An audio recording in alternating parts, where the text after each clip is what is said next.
Bom dia, meu querido povo do Contestado. É com muita satisfação hoje que vou conversar com dois jovens maravilhosos que eu tive a honra de conhecer como meus alunos e espero que vocês gostem da nossa conversa. Vou deixar que eles se apresentem agora. Bom dia, Lucas. Bom dia, Wagner. Podem se Bom apresentar. dia, prof. Bom dia.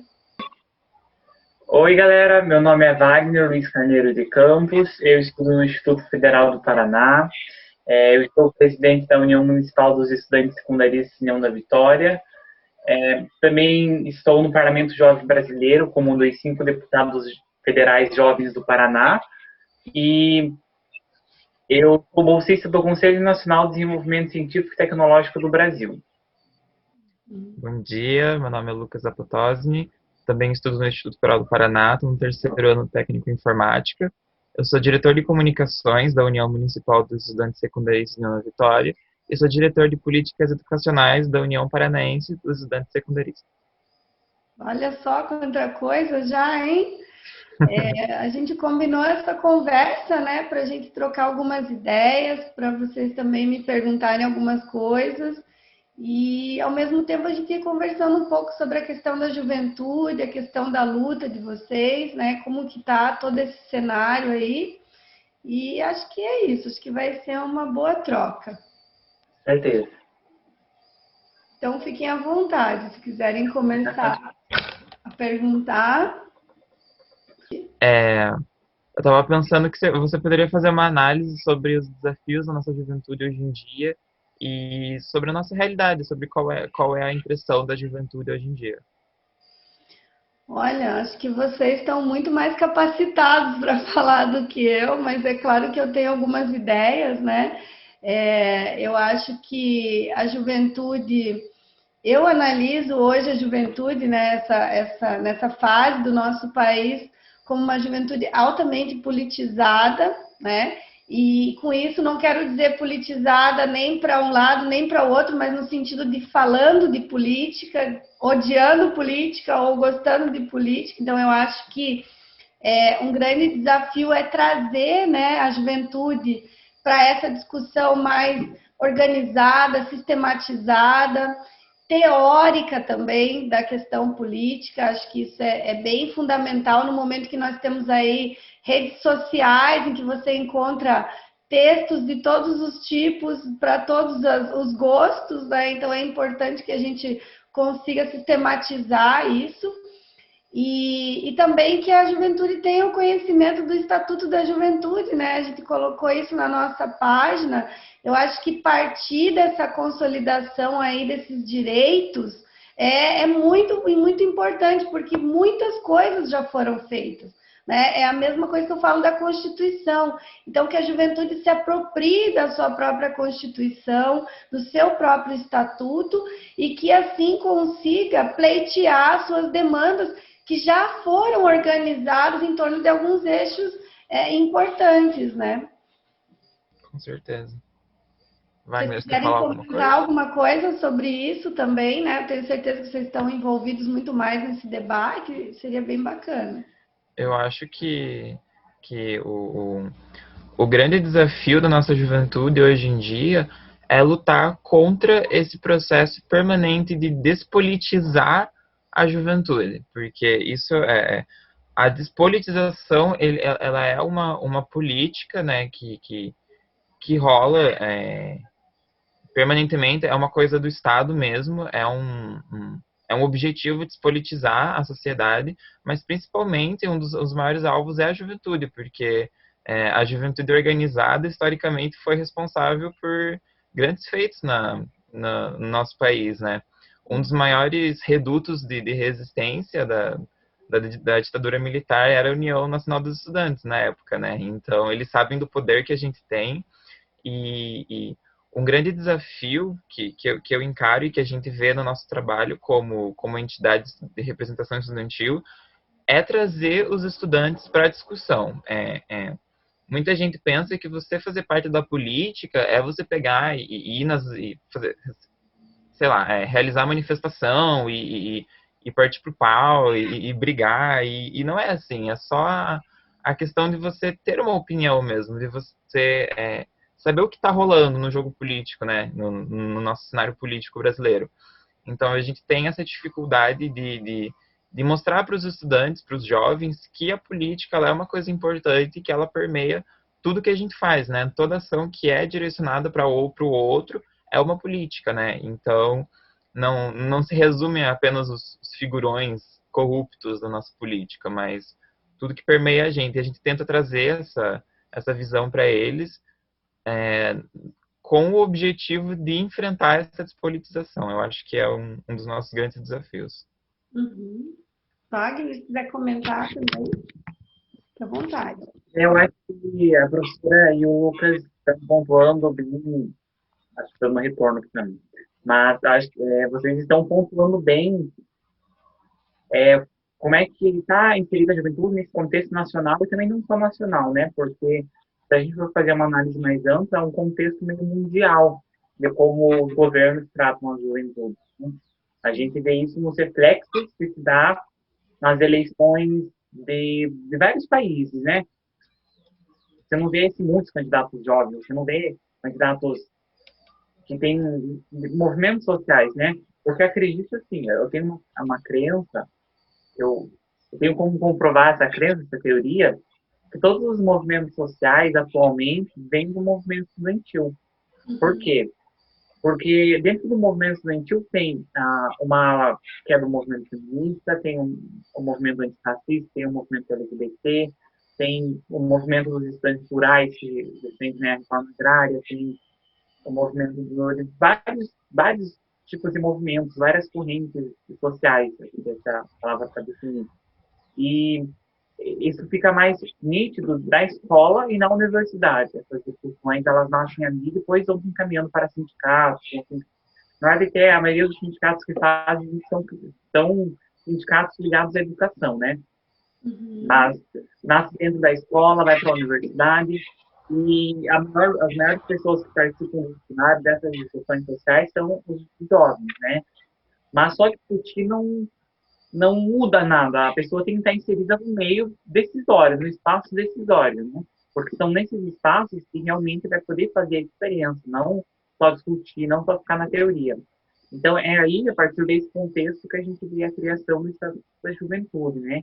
Em 2013, por grande pressão dos estudantes, por grande pressão da juventude, que aproveitaram aquela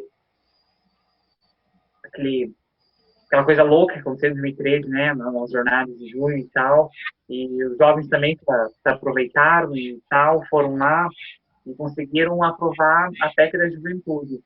E o Estatuto da Juventude, ele, como a professora bem já leu e colocou nas suas propostas, né, ele define as ações articuladas que o poder público deve tomar, principalmente os governos municipais, desde a criação de conselhos municipais, que é o mínimo, é o básico, até o incentivo, o estímulo, o apoio à criação de associações ou outras redes juvenis.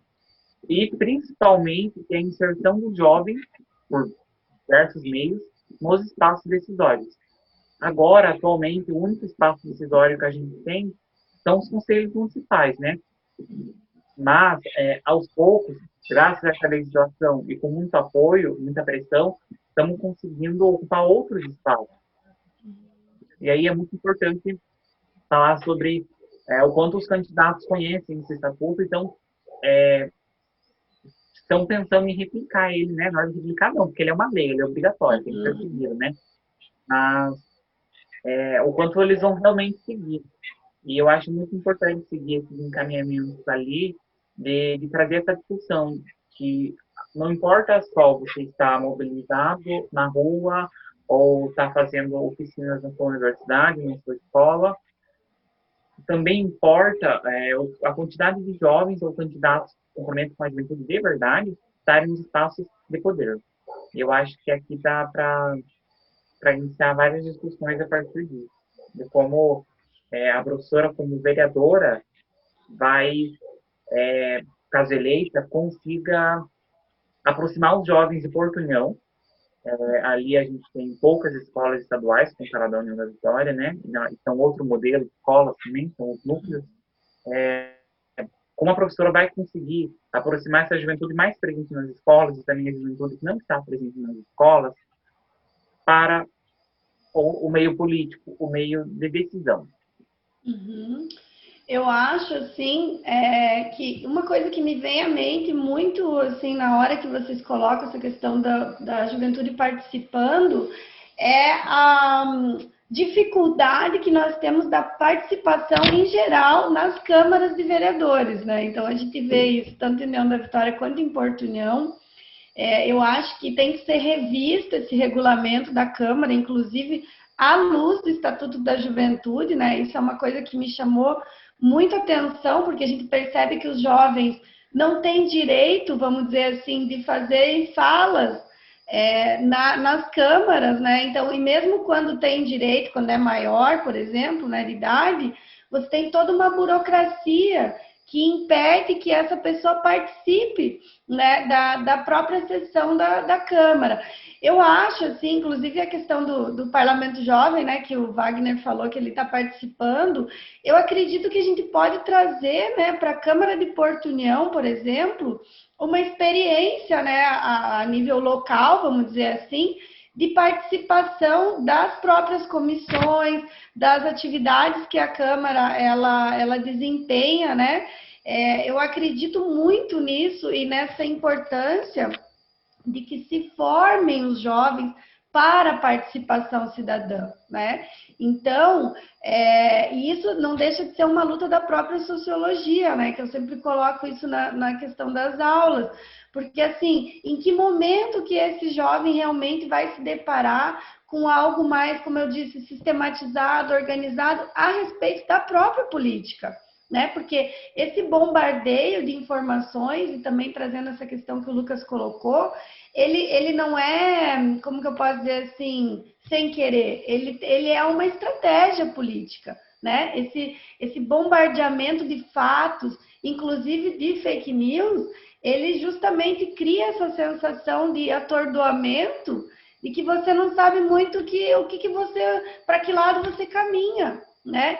Então, eu acho que isso que vocês colocaram da politização, do interesse, isso é muito importante. E essa coisa que o Wagner colocou da composição também das câmaras, do próprio Congresso Nacional, da ausência dos jovens, isso infelizmente depõe, né, a favor daquilo que o Lucas falou, dessa forma de alienação do próprio jovem, né? Aquilo que eu coloquei no começo, né? O jovem está mais politizado, isso eu não tenho dúvidas, pensando, por exemplo, na minha geração, quando tinha a idade de vocês, jamais se fazia uma discussão tão complexa e tão aprofundada como vocês estão fazendo, né? Então, eu vejo que isso, de alguma forma, caminhou. Agora, a gente precisa, então, colocar, vamos dizer assim, alguns fundamentos, alguns princípios, né? Organizar as pautas, isso que o Wagner falou, né? Eu acho que isso é muito importante. Mas eu penso também nessa questão da votação, né? Como que tá, como que vocês enxergam? Agora eu vou perguntar para vocês também, a participação jovem nas eleições municipais, né? Eu acho que a gente precisa pensar um pouco qual é essa característica, como que a ausência de candidatos jovens também faz com que os jovens talvez não se interessem tanto assim acompanhar, porque são pessoas mais velhas querendo falar como a cidade tem que ser, e vocês com certeza têm uma outra apreensão do que é a cidade, né? Do que a cidade precisa oferecer. Então, como que vocês percebem assim o clima nesse momento de eleições municipais entre a juventude das cidades? Vai falar, Wagner? Ou eu falo?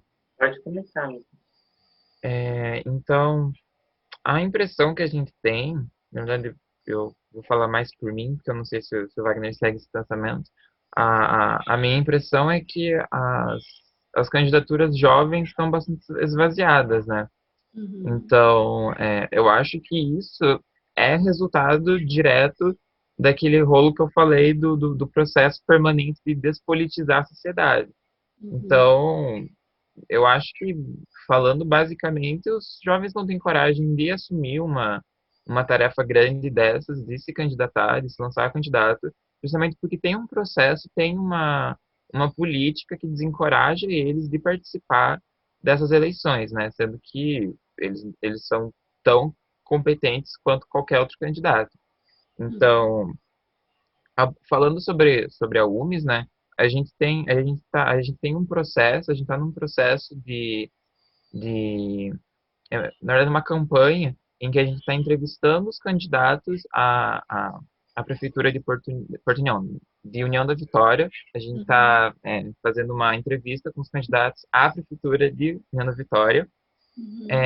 E os candidatos estão se comprometendo a assinarem o documento público da juventude, que reúne as pautas da juventude de União da Vitória, e caso eles sejam eleitos, eles precisam se comprometer com essas pautas, né, em tornar essas pautas efetivas.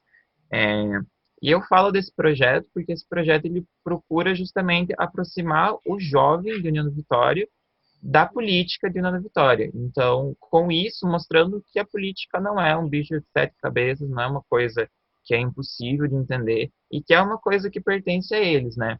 Então, eu acho que com esse projeto a gente também busca mostrar que esse espaço é deles e talvez futuramente, por conta desse projeto, os estudantes, os jovens, eles tenham mais coragem de participar das eleições, porque é, a gente vê esse processo de esvaziamento das candidaturas e a gente busca fazer alguma coisa contra, né? Tentar remediar essa situação, mostrar que esse espaço é de todo mundo, principalmente dos jovens.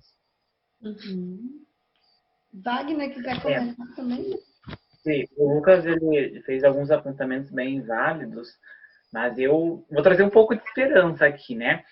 Justamente nessa questão dos jovens, por estar ligado, estudando, eu acredito sim que ainda há muita resistência dentro de várias instâncias para os jovens poderem se candidatar ou ainda se sentirem aptos para votar, mas a gente tem uma crescente no Brasil que agora, em 2020, é a eleição que mais tem candidatos jovens, mulheres e negros da história do país, né? Da história da América Latina, talvez.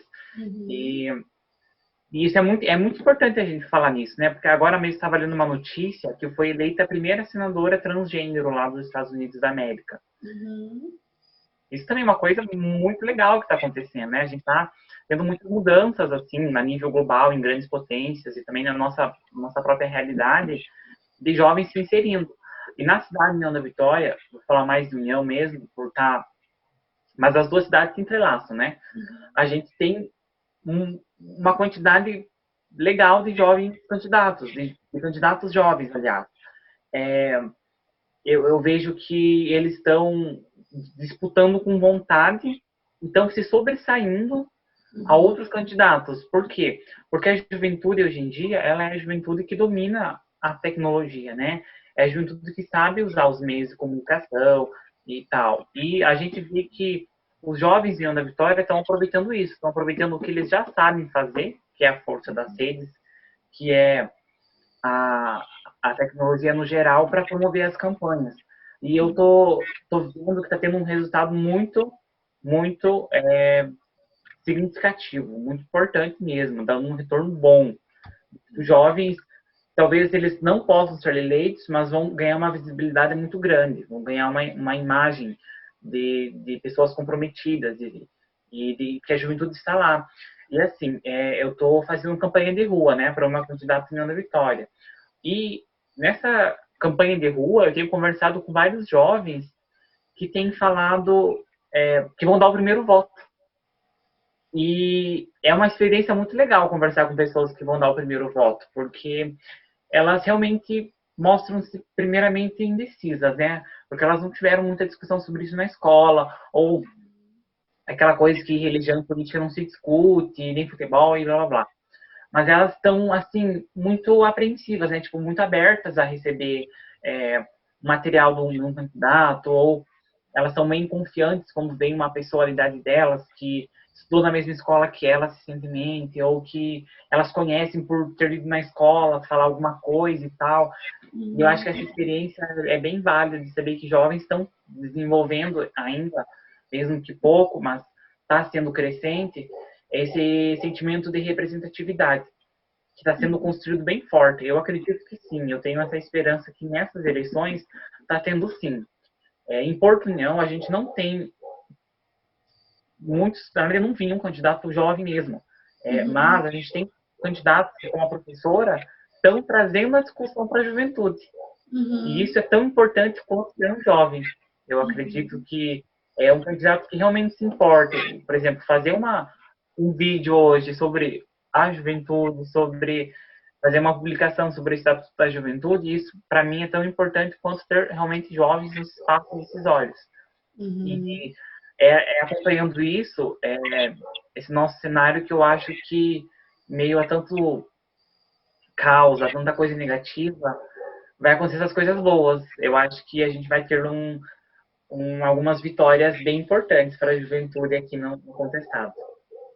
Eu acho bem bacana, assim, ouvindo vocês, eu vejo muito da própria pauta das mulheres na política, né? Nós não estamos diferentes dos jovens na política, porque por outras questões aí do machismo estrutural, de muitas mulheres terem todo esse peso da dupla, tripla jornada, nós também fomos afastados da política, né, e desautorizadas de alguma forma a fazer política. Então, eu acredito que esse movimento aí que você colocou, Wagner, que o Lucas também colocou, é um resultado dessa maior politização que a gente está falando, né? Como socióloga, assim, a gente gosta muito de colocar assim, olha, tem vários tipos de politizações acontecendo, né? Tem vários tipos de eleitores que têm uma determinada entrada na política ou um determinado entendimento. Então, tem toda uma cultura que está sendo questionada. E não é à toa que também tem uma reação violenta da extrema-direita justamente para cima desse movimento. Mas, assim, eu sinto que com todo o golpe que aconteceu, né, a partir de 2016, todo esse questionamento e esse enfraquecimento da democracia, de alguma forma, o efeito colateral, vamos dizer assim, foi as pessoas também olharem para esses micro espaços de poder, né? A gente não está falando aqui do Congresso Nacional, a gente está falando de vereadores, de União da Vitória, Porto União. Então, eu acredito assim que tanto os jovens quanto as mulheres, a gente percebe assim essa necessidade que o Wagner falou de representatividade. Porque assim, por mais que a gente coloque as questões da juventude, nada melhor do que um candidato jovem, formado, né, em todo esse caldo cultural que vocês estão construindo e que vai colocar com muito mais energia, vamos dizer assim, né, essa energia jovem também do desejo de ser representado. E assim, mulheres, né? Então, assim, é muito gratificante a gente perceber que esse movimento de reação a tudo que vem acontecendo desde o golpe, do ascenso do fascismo, vem exatamente daquela parcela da população que era subrepresentada, né? Então, esse levante que está acontecendo, eu considero um levante, né? É um levante muito qualificado, porque vem de uma reflexão muito dolorida que a gente precisou fazer, né? A gente viveu tudo que a gente viveu porque, de alguma forma, a gente não foi representado, né? Então, eu entendo isso que vocês colocam, até gostaria aqui de parabenizar de público, né, o documento que vocês produziram, que é uma aula de documento público, popular, né, com pautas muito bem construídas, né? Eu li todo o documento e fiquei, assim, muito feliz de perceber a qualidade do trabalho de vocês e da seriedade com que vocês estão levando a questão política, porque também a luta contra a despolitização vai nessa também, né? Mas todo político é igual, não adianta nada, sempre os mesmos que ganham. Então, eu acredito que a nossa luta também é por isso, né? Não, peraí, você tem que refletir muito bem na hora de você escolher o seu representante, né? Então, mas o meu representante não foi eleito. Ok, é um passo, mas você não deu um voto para alguém que não tem nada a ver com as suas demandas, né? Então, esse processo de ajudar as pessoas a identificar as suas próprias demandas frente aos documentos que já lhes dão direito, né? Eu estava construindo a participação nossa no debate e aí eu comecei a colocar em todas as perguntas assim, porque o cidadão tem direito a uma cidade limpa, tem direito a saneamento básico. Não é um favor que nenhum partido está fazendo. Acho que esse clima, sabe, conheça os seus direitos e lute por aquilo que já está instituído, né? Então, é nesse sentido, assim, acho que é bem por aí mesmo, meninos. O que mais? Que vocês Eu pensaram? queria fazer um parênteses aí que a Prof falou sobre o protagonismo juvenil que está acontecendo recentemente. É bom a gente lembrar a força das redes sociais, não só a força das redes sociais movidas às fake news e aos interesses dos gabinetes de ódio, mas sim o quanto os jovens têm, os jovens em específico, porque eles são os maiores consumidores, né? Assim, o quanto eles têm potencializado as causas sociais.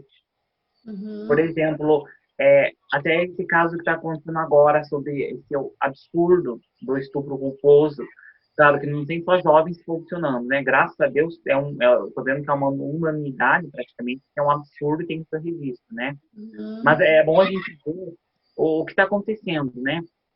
Hoje, vou dar um exemplo, o Twitter, né? Que é uma rede social bem ativa nas questões políticas. Os políticos, não só os políticos do executivo do parlamento, mas sim o do judiciário também, eles se importam muito com o que está nos assuntos mais comentados no Twitter, porque hoje aquela lista dos 20 assuntos mais comentados, ela acaba por definir muitas coisas, assim, dentro do próprio cenário do globo nacional, né? No próprio cenário do país, a gente consegue pôr em pauta assuntos muito invisibilizados.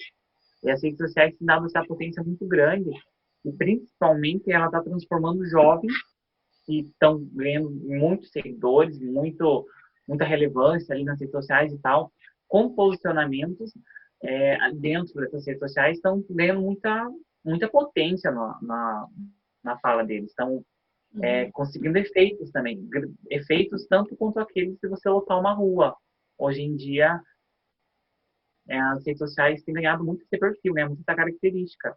E os jovens que acompanharam a maioria do nascimento, e agora no ápice também, eles estão muito incluídos nisso. Porque, como maiores consumidores, eles são as pessoas que também mais utilizam, aliás, como eles são maiores consumidores, obviamente eles são os que mais utilizam, né?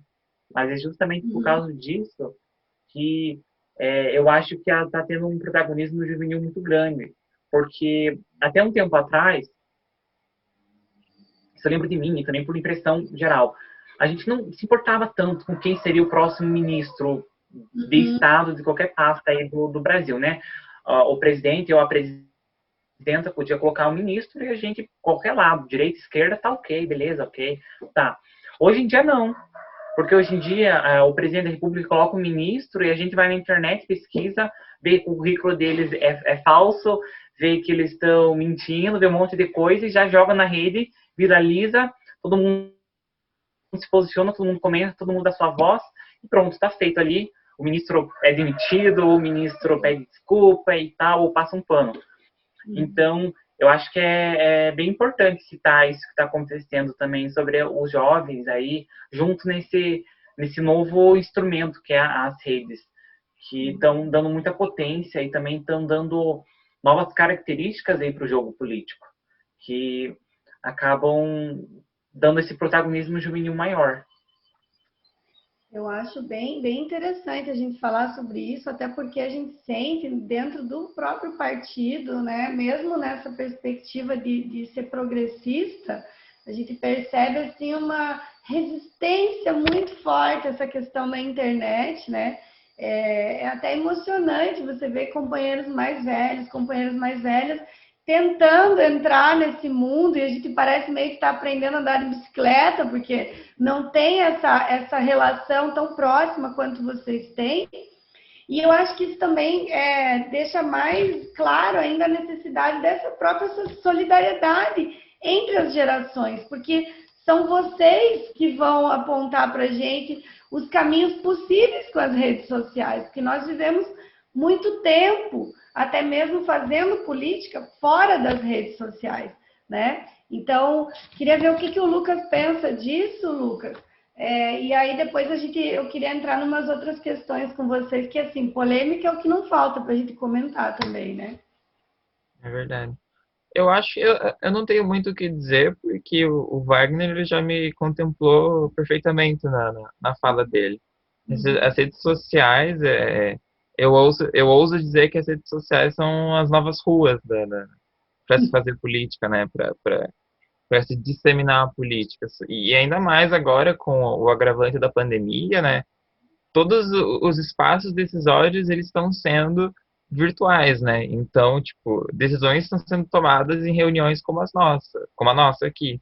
Então, é muito importante que existam essas ferramentas mesmo para unir os jovens, mas eu também vejo com preocupação esse avanço das redes sociais, né? Porque as redes sociais elas são um produto do capitalismo e a gente sabe que o capitalismo não faz nada sem visar o lucro, né? Então, tem aquela fala, né, de que quando o produto é de graça, na verdade o produto é você, né? Então, eu acho que a gente tem que usar, a gente tem que se apoderar dessas ferramentas, mas a gente tem que se apoderar com a consciência de que a gente está navegando num território, assim, que é complicado, sabe? A gente precisa compreender muito bem, né? Porque é exatamente o que o Lucas falou, né? O produto somos nós. Inclusive, o produto é a nossa atenção, né? Então, agora que eu estou também embarcando nessa aventura das redes sociais aí, é assustador. Ao mesmo tempo que a gente pode utilizar isso ao nosso favor, quando você compreende o mecanismo de funcionamento, por exemplo, do impulsionamento, da segmentação de público, gente, é um poder muito grande. E quanto mais dinheiro você tem, mais você segmenta, mais você impulsiona, mais. Então, assim, a gente fica feliz de estar conseguindo colocar quinzão lá numa postagem, mas você imagina que consegue colocar 300 mil numa postagem, né? Então, esse perigo, eu acho que a gente precisa pautar. Mudar um pouco o nosso assunto, meninos, pensar, bom, tem várias coisas que eu queria conversar com vocês aqui, mas eu queria que vocês, assim, falassem um pouco dessa questão da escola na pandemia, né? Como que vocês estão enxergando esse processo todo, porque, assim, é uma transformação gigantesca na questão da escola, que afeta invariavelmente os jovens, né? Isso que a gente está conversando aqui. E queria que vocês também falassem um pouco, assim, de como que vocês imaginam que a escola deveria estar desempenhando o papel dela nesse momento, né? Imagino que vocês têm até construído dentro da própria UMES, do próprio debate que vocês têm feito, né? Como que vocês estão enxergando isso e que escola seria possível nesse momento?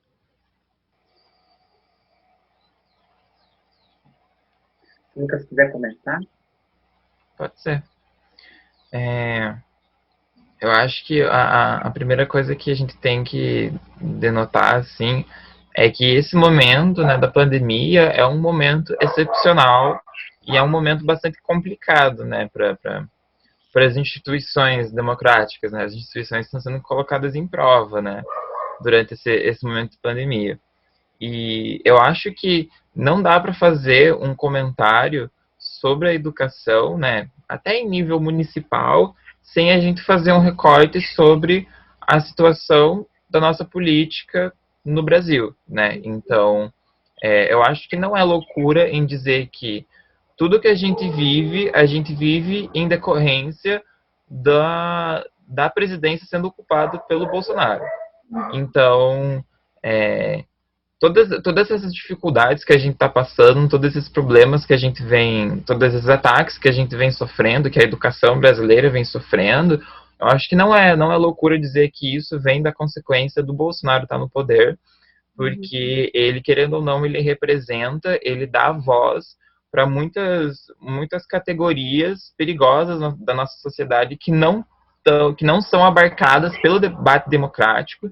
Então, são categorias que não tinham voz e que não, pela lei, elas não têm voz, como nazistas, fascistas e pessoas que defendem coisas que não são a democracia, que não tinham voz e que agora têm voz por causa do nosso presidente, que não tem uma postura enérgica contra essas populações, né? Então, eu acho que isso se aplica à educação também, porque um presidente que não apoia a educação, que não defende a pesquisa científica, não defende os pesquisadores científicos, né, o método científico em si, é um presidente que abre brecha para que outras pessoas digam, poxa, se o presidente ele duvida na nossa educação, então eu também posso duvidar, né? Então, como o Bolsonaro ele não respeita a educação brasileira, por consequência, o Ministério da Educação faz o mesmo. Então, as últimas pessoas à frente do cargo de ministro da Educação foram as pessoas que, na história da política brasileira, foram as pessoas mais inaptas a ocupar o cargo de ministro da Educação. Então, por exemplo, a gestão do Abraham Weintraub foi assim a que mais teve erros no Enem, que prejudicou milhares de estudantes. O antecessor dele falou que a escola era para elite, né? Que se o pobre quisesse estudar, ele teria que pagar. Então, esses são exemplos de como a educação no nosso país está sendo sucateada intencionalmente por decorrência do momento que a gente está vivendo. E isso se aplica em tempos da pandemia, porque se existe uma ingerência do Ministério da Educação, toda essa estrutura que vem depois, né, porque o nosso governo ele é hierarquizado, toda essa hierarquia que vem depois do Ministério da Educação é uma hierarquia fragilizada. Então, é uma hierarquia que não tem um comando forte, não tem um pulso firme para realizar as ações da pasta, né? Então, e isso se traduz em ingerência durante a pandemia, porque a educação na pandemia, ela é uma coisa, assim, praticamente inviável, né? Não é praticamente, ela é inviável nos moldes que ela está hoje em dia. E a gente sente bastante que poderia estar sendo melhor, uma discussão poderia estar sendo feita em se a gente deve ter o ensino remoto, como que esse ensino remoto deve se dar, quais são os princípios que deveriam ser pautados com relação ao ensino remoto, só que a gente não está tendo essa discussão, a gente está tendo uma imposição do que o ensino remoto deve ser, de como a educação tem que ser durante esse período. Então, a gente vê bastante isso nas escolas estaduais, que o ensino remoto não está sendo inclusivo, o ensino remoto ele não está sendo emancipador, o ensino remoto não está sendo de qualidade, não está ensinando, não está formando, não está exercitando o senso crítico do estudante. É só mais uma matéria, só matérias que estão sendo disponibilizadas, e se o estudante não tem condição de aprender, não tem condição de acessar esse conteúdo, então sinto muito, né? Essa vem sendo a posição dos governos, e como eu disse, eu acho que isso tudo é resultado desse momento maior que a gente vem vivendo na nossa política. Eu acho que é o que eu posso falar. Wagner, quer comentar? Daí depois eu comento. Eu acho que a gente, nesse momento de pandemia, aliás, perdão, eu vou começar. Eu vou começar com uma frase que me marcou bastante, na verdade, há alguns anos atrás, eu acho que dá para a gente aplicar aqui. É que as instituições não estão funcionando. E elas não estão funcionando durante a pandemia. E não só por causa em decorrência da pandemia, mas também por intenção de não fazê-las funcionar. Por exemplo, dentro da Câmara de Deputados, nenhuma comissão está instalada. Não sei se vocês sabem, mas as comissões permanentes ou as outras comissões desde março elas estão paralisadas. A gente no parlamento tendo contato com isso agora, e a gente, né, eu soube disso semana passada. Então, as comissões, né, vão legislar sobre tudo e resolver esse papel muito importante, elas não estão funcionando. Elas estão paralisadas. E eu estou pegando esse gancho do parlamento brasileiro para trazer para as outras áreas do governo, né? Porque eu estudo na escola pública, né? É do governo, então a gente também tem que falar que elas também não estão funcionando. Do tipo, eu acredito que a forma como está sendo realizado esse processo de educação durante a pandemia é ainda mais desigual do que antes. Dá para ver melhor os estratos, dá para estratificar melhor a desigualdade. Por exemplo, eu estou falando mais sobre outras escolas, né? Porque como todo mundo sabe, eu já estudo numa escola muito privilegiada. E é uma bolha, a gente entra numa bolha e acho que muito meu discurso acaba não se adequando à minha situação.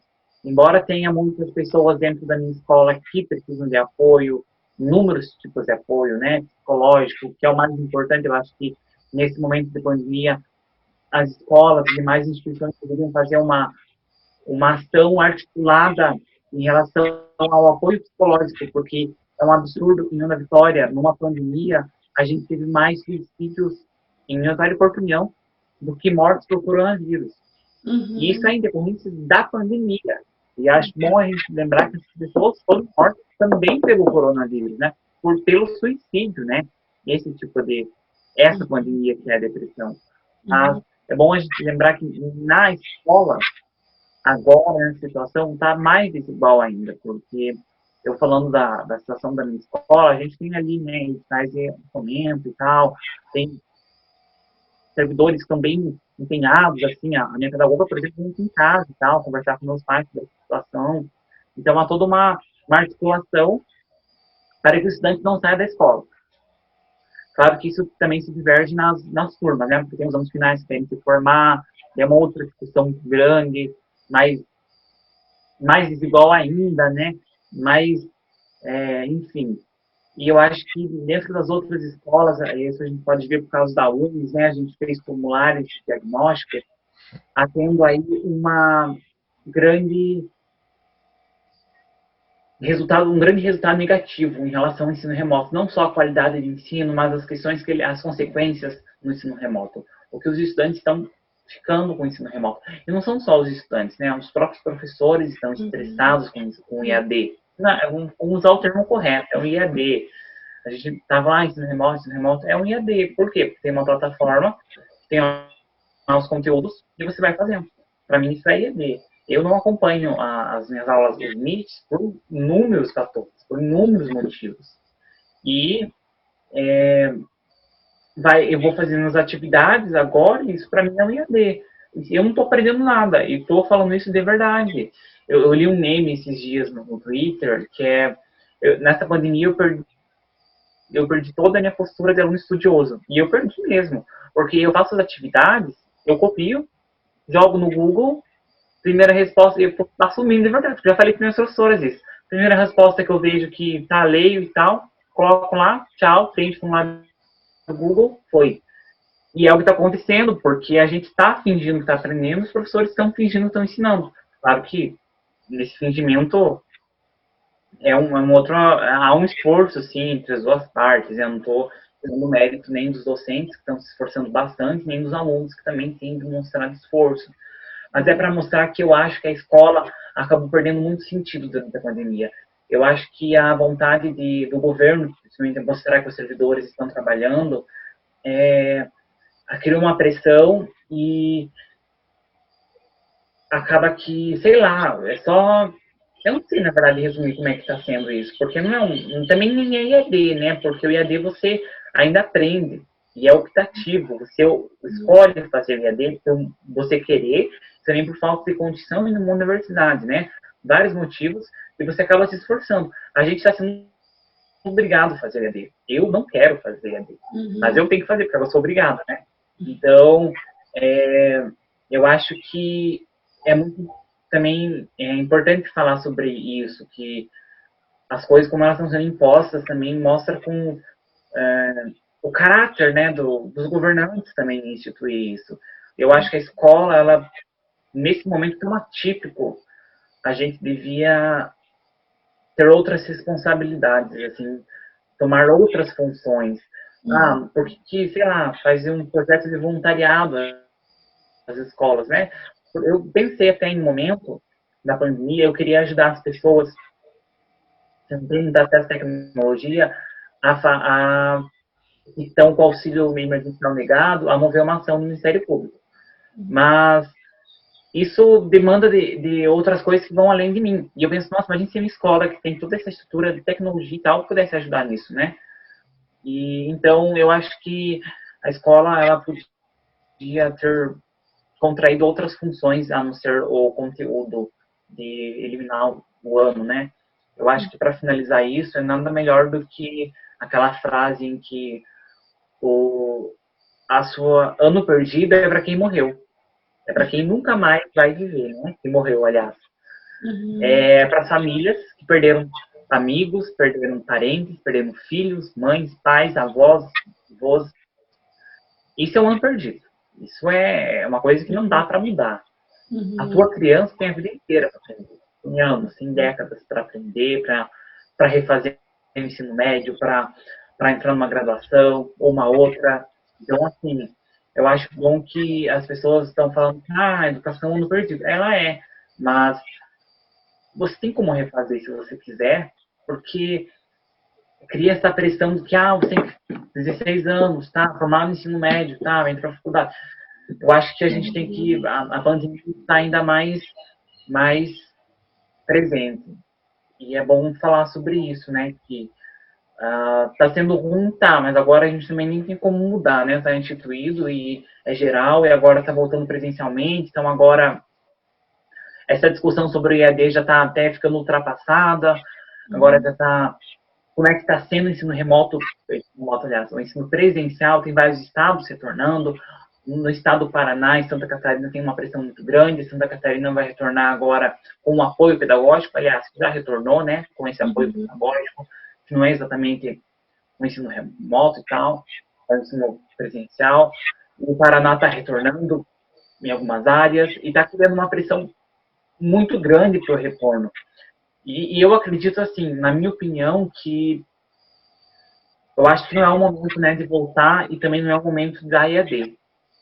Eu sei que pode se perder o laço aluno-escola, mas esse laço está rompido, já está perdido. Eu, por exemplo, assim, falar de mim agora, eu não me vejo mais, sei lá, talvez voltando até para a escola, assim, e sei lá, às vezes até a gente pensa, fazer aquela o ENTEJA, né, que é o provão do ensino médio, tchau. Porque eu não sinto mais tanto como eu sentia antes, uma vontade muito grande de ir para a escola. E eu acho que isso não é uma culpa só da escola, nem só minha. E é da sociedade em geral, né? E eu acho que a escola ela poderia ganhar outras atribuições durante essa pandemia. Ela poderia muito, sim, ter ressignificado e não ter mantido as atividades com essa vontade de não perder o ano. Eu acho que, nossa, esse é um assunto assim que eu penso bastante, né, por ser professora e professora de sociologia ainda, porque não sei se felizmente ou infelizmente, mas a sociologia é um prato cheíssimo de novas coisas que estão acontecendo, novas relações sociais que estão se estabelecendo. Mas eu acho que a fala de vocês, assim, demonstra realmente que a escola, né, pensando na instituição, que nem o Wagner falou, né, ela não está cumprindo o próprio papel ao qual ela deve responder, né, que é formar cidadãos críticos, autônomos, que sejam responsáveis pela construção do seu país.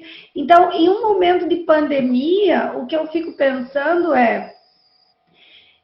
por mais que seja uma pandemia, seja horroroso e a gente quer que isso acabe logo, mas não deixa de ser um momento pedagógico, né? E aí, quando você pensa nessa questão pedagógica da pandemia, a gente poderia estar trabalhando na escola com infinitos outros conteúdos, né? E aí entra um outro debate que eu acho muito importante, que é o seguinte: como é que nós escolhemos nas escolas os conteúdos a serem trabalhados? Qual é o objetivo dos conteúdos que nós trabalhamos, né? Porque nós temos toda uma liberdade, né, dentro de, claro, lei de diretrizes e bases, projeto político-pedagógico, mas assim, a realidade, o que a realidade está nos dizendo que os jovens, né, estudantes, precisam aprender para poder sobreviver e viver nesse mundo novo, né, que vem com a pandemia. Então, eu concordo com o Wagner que, assim, é preciso repensar qual é a função da escola num momento de pandemia, né?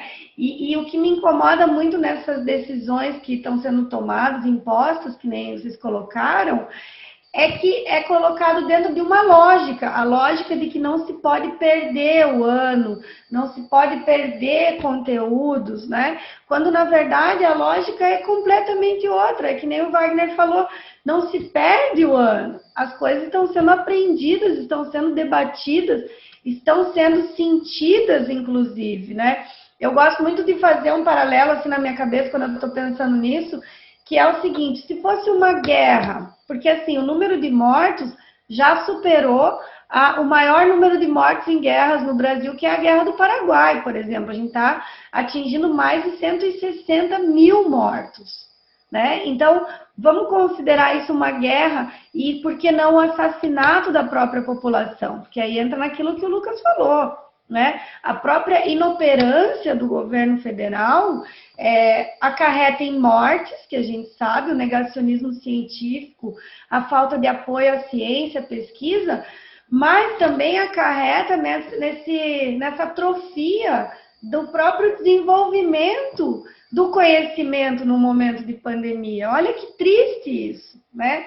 Nós temos aí exemplos maravilhosos, né? Vocês dois são também pesquisadores, sabem a importância, né, da ciência na produção de conteúdo voltado à compreensão da realidade, né? Então, assim, eu penso que as escolas precisavam ter tido um momento de formação pedagógica frente a esse novo momento, utilização de tecnologias, porque também apenas dar a aula síncrona, que a gente fala, também não é isso, né, que se trata uma educação à distância ou uma nova forma de você instigar, né, a curiosidade, o conhecimento. Isso também tem um método, né? Não é assim que a gente não sai fazendo isso sem estudar, né? E eu acredito também que tem uma opção política muito forte por normalizar as coisas. Então, a escola precisa urgentemente ser normalizada, né? Porque se ela não é normalizada, as pessoas sentem que algo estranho está acontecendo. Como assim meu filho não pode ir para a escola? Né? Então, a escola, além de tudo, ela ainda é um espaço de resistência, porque é a escola que está dizendo não está normal, não dá para colocar todo mundo na sala de novo, né?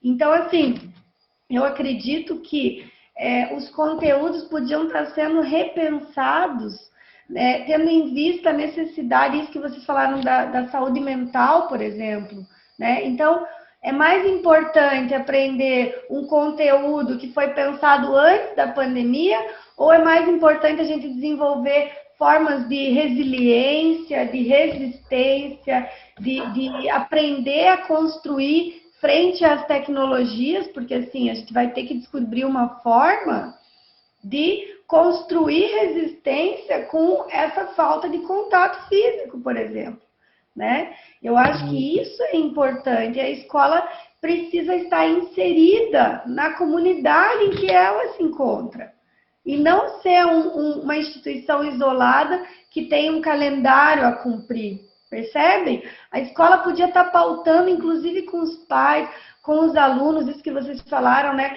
Será que nesse momento de guerra que a gente está vivendo, o mais importante é se formar, né? Eu sei que isso é importante, eu sei que a gente espera isso, mas essa reflexão filosófica, ela é muito importante, e ela é incômoda justamente porque ela é complexa, né? O mais importante é cumprir horário, é cumprir carga horária, né? Eu penso que não, eu penso que a gente precisa fazer isso muito bem feito para que se saia desse período com novas ideias e novas possibilidades de intervenção na realidade. Senão, gente, os nossos conteúdos não servem para nada. E aí, a sensação que o Wagner disse, né, de ter que... Cara, para que eu vou para a escola se eu posso acessar esse conteúdo em qualquer lugar da internet, por exemplo? Se fosse só o conteúdo, a função da escola, a escola não precisa existir, né? Hoje em dia, você abre uma aula no YouTube e você aprende questões, fenômenos, fórmulas, enfim. A diferença da escola é a socialização que a escola proporciona, né? É justamente colocar questões difíceis, tanto para os professores quanto para os alunos, e instigar eles a participar nessa construção na realidade. Se não, gente, a escola é um cardápio que você tem que cumprir e nós continuamos formando sujeitos alienados e sujeitos que não se sentem construtores da própria história. Olha que grave isso, né? Porque aí você está preocupado, os professores estão preocupados em dar conta, porque também é extremamente estressante para um professor dar conta de algo que ele não tinha capacidade ainda de fazer, né? E para os alunos ele tem que dar conta de uma série de tarefas que nesse momento fazem menos ainda sentido. Então, qual é o sentido dessa relação social que nós estamos construindo na escola nesse momento de pandemia, né? E isso não foi feito, foi imposto, porque a ideia deles né, do governo federal, dos governos estaduais, aqui falando em Paraná e Santa Catarina, é normalizar, é fazer com que se torne normal o número de mortos e que as pessoas levantem, vão trabalhar e vão para a escola e vivam esse novo normal que eles gostam de chamar, né? Acho que é meio isso, assim. Eu queria perguntar para vocês também, né? Pode falar, quer falar, Wagner? Fica à vontade. É só fazendo um adendo rapidão, né? A gente entendeu nesse assunto, mas é bom a gente lembrar também que essas coisas, nem às vezes a culpa é da escola, ali, da direção e tal, né? Que parece que o nosso discurso a gente reforça, mas a direção, isso e tal. Eu acredito que é mais centralizado essa imposição no sentido a governos, que nem a professora falou. Do tipo, claro, que ali dentro do Instituto Federal tem uma outra abertura, né? A gente tem mais meio que uma autonomia e uma discussão maior. Mas aí, vendo em outras escolas, nossa também, né? É uma imposição muito grande. E é imposto só e tá bom, tchau. E não tem o que fazer nessas imposições, né? Ainda mais em todas essas restrições aí que a gente está passando. Eu acho que a imposição demonstra exatamente que não se teve a construção do diálogo, né? Uma das propostas que eu coloquei aqui para o nosso mandato, caso seja eleita, é a realização de uma conferência municipal de educação. Então, assim, vamos ouvir, sabe? Os professores, ouvir os pais, ouvir a comunidade, ouvir a própria secretaria, porque, assim, todo mundo está tentando apagar o incêndio aqui e ali, enxugando gelo o tempo todo, né? E isso também estressa, isso também deprime, né? O Wagner falou da questão do suicídio, por exemplo. A falta de sentido naquilo que você está fazendo, tanto na aula que você está dando, quanto na aula que você está assistindo, quanto na escola que você está construindo, isso também é altamente depressor, né? Porque aí, para que eu faço tudo o que eu faço? Para que eu estou aqui tentando aprender novas tecnologias, os alunos estão tentando acompanhar as coisas, para quê? Para que tudo isso? Aonde que nós queremos chegar? Então, a ideia da conferência é no sentido de ouvir, primeiro das pessoas se sentirem detentoras do direito de falarem a sua experiência, né? Porque, assim, nós no Instituto Federal temos esse espaço maior de uma gestão um pouco mais democrática, que também a gente precisa melhorar e qualificar cada vez mais, mas, assim, a gente percebe que na questão das escolas estaduais e municipais, não houve discussão, né? Não se ouviu o que era a necessidade das pessoas, não se pensou qual é o formato, né, de vida que as pessoas levam e como que a escola vai encaixar isso. Como é que eu vou encaixar uma mãe que trabalha o dia inteiro para que ela acompanhe 3 filhos na escola, à distância? Né? Uma mãe que muitas vezes nem chegou a esse grau de escolaridade que o filho chegou, percebe? E isso demonstra, né, essa falta de conhecimento realmente do que é o povo, do que é a população da cidade, né? A gente bate muito isso no nosso plano de governo, que é o diagnóstico que vocês fizeram. Então, é muito fácil a gente ficar aqui falando, não, os alunos não estão nem aí, ou então os professores não estão se esforçando, mas e o diagnóstico? Qual é o que a gente está encontrando como resultado das nossas ações? Né? Tem que ter essa análise desse retorno. Eu queria perguntar para vocês também, que vocês falassem um pouco, né? Pensando agora nessa questão da sociabilidade jovem, como que vocês veem que isso está acontecendo? Como que o jovem está dando o seu jeito de continuar de uma forma ou de outra socializando em meio a uma pandemia, né? E aí, já encaminhando para o nosso final aqui, como que vocês pensam essa nova forma de socialização numa pandemia?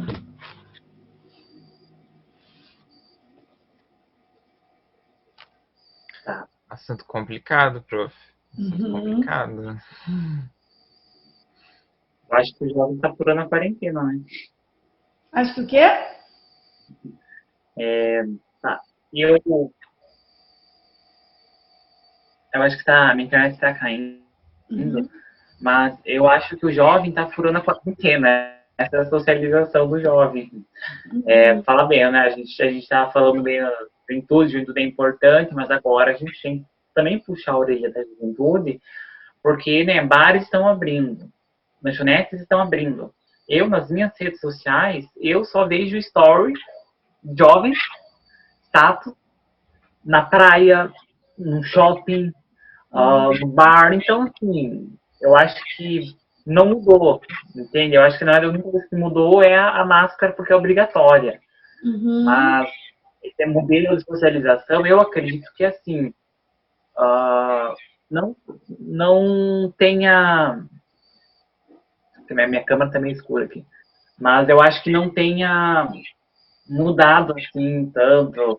Tipo, no início os jovens faziam videoconferências, faziam jogos. Eu lembro que eu participei de vários jogos virtuais que a gente tinha, Uno virtual e tal, Dark também. Mas isso foi lá no primeiro mês, que a mídia falava, e blá, blá, blá, pandemia. Tá.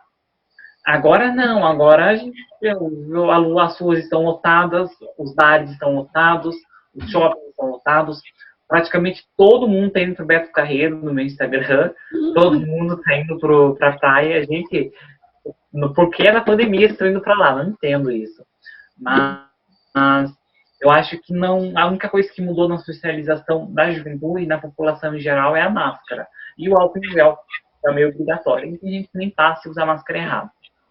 Mas há uma minoria que está em isolamento, há uma minoria muito grande. Mas eu acho que, assim, a experiência, né, de ter passado por uma pandemia e por um isolamento social total, né, poucas pessoas tiveram como fazer, né, por inúmeras condições, mas eu acho que essa experiência é muito válida do sentido da juventude e da população em geral poder valorizar os momentos que eles tinham presencial. Eu acho que os jovens sentiram muito isso, principalmente porque nessa idade de juventude e tal, sempre saindo, sempre, né, festas, essas coisas, acho que isso foi mais sentido ainda. Por tentar adaptar todo esse momento, né? Todo mundo está vivendo uma batalha, mas eu acho que para a juventude em específico tem toda essa questão, que foi uma lição que eles aprenderam, né? Que de uma hora para outra, um vírus do outro lado do planeta pode destruir tua realidade. E você não pode fazer nada. Então, eu acho que essa lição ficou meio para todo mundo, né? E, e acho que para a juventude, principalmente, dá para a gente pensar que, a partir de agora, as coisas, eu acho que serão diferentes. Pelo menos comigo vai ser diferente, né? Enquanto jovem, eu sei que quando acabar a pandemia, uma coisa que eu vou fazer é abraçar todo mundo. Porque não dá para abraçar as pessoas agora. E eu senti isso muito grande, assim, né? Sempre ver as pessoas e tal. E eu acho que são essas coisas que vão mudar, mais de afetuosidade ou de contato mesmo humano, que é o que a gente mais sente, né? Porque a escola, só para finalizar minha fala, ela tinha muito essa importância, era muito importante para mim, porque havia todo esse contato físico, humano, porque não havia só um conteúdo, havia conteúdos que eu não gostava, né, normal, mas havia pessoas, muitas pessoas, e pessoas que eu gosto bastante. E isso era o que mais, sei lá, dava prazer de ficar lá. Então, acho que essas coisas que a gente tentou substituir virtualmente não deu certo. A gente está vendo que por exemplo, assim, tá em videoconferência, ou conversando pelo WhatsApp, eu fico pensando, meu Deus, quando é que eu vou poder falar com essa pessoa? Uhum. E eu acho que isso é bem sentido, né? Tanto que, assim, o meu único contato presencial na pandemia foi agora com a UMS, nossas entrevistas, e com a minha psicóloga. Então, é reduzido. E eu só fico pensando nisso, tipo, quando eu vou poder ver meus professores? Quando eu vou poder. E eu acho que a gente sentiu muito isso, e acho que esse é o maior aprendizado que pode ter tirado da pandemia para mudar a socialização, é sobre o contato humano e valorização em todos os momentos, inclusive aqueles pequenos, agregando bastante intensidade. Acho que a gente pode falar também, enquanto o Wagner falava, eu pensei, eu acho que uma coisa que fica para a nova socialização é que a gente aprendeu, a gente está aprendendo, a gente está tendo o desafio de fazer mobilização virtualmente. Então, acho que um aprendizado que fica para a nova forma de socializar, que agora a gente vai ter, eu acho que a gente vai ter muito mais domínio sobre como fazer mobilizações virtuais. Eu acho que isso nos movimentos sociais, né, no campo Uhum. progressista, não só limitado aos jovens, eu acho que fica essa experiência rica que a gente teve de mobilizar, de fazer política de forma virtual, de poder mobilizar as pessoas virtualmente. Uhum. Meninos, quero agradecer imensamente a participação de vocês, dizer assim que eu estou muito, muito feliz da gente ter feito esse momento aqui, né?